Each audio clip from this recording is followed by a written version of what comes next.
आज मी मस्तपैकी कळण्याच्या भाकरीचा पराठा करणार आहे.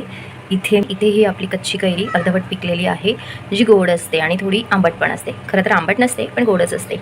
इथे आंबट तुका थोडासाच आहे. लसूण, हिरवी मिरची, पालक मी भरपूर प्रमाणात घेतलेला आहे, टोमॅटो, गाजर आणि इकडे हे बीट.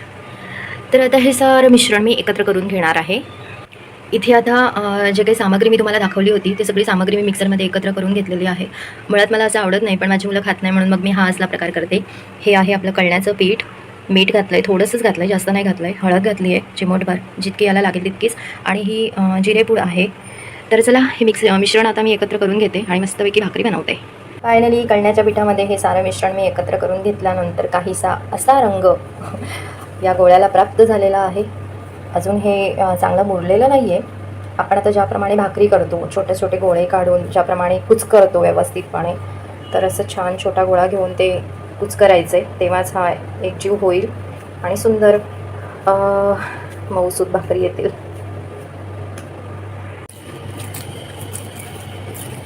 सो मी अशा पद्धतीने इथे छान कुचकरून घेतलं आहे आणि आता हा खूप छान मऊसूत गोळा तयार झालेला आहे.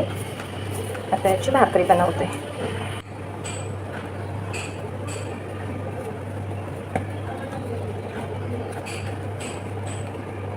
सो फायनली व्हेजिटेबल करण्याचा पराठा इथे तयार झालेला आहे आणि मस्त पोपळा पण आलेला आहे.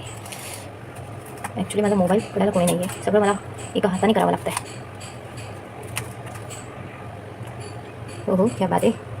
तर अशा पद्धतीने तुम्ही मस्तपैकी हे दह्यासोबत, सॉससोबत अथवा चटणीसोबत, चटणी नाही नसेल तरी चालेल, हरकत नाही, बट सॉस आणि दह्यासोबत तर नक्कीच खाऊ शकतात.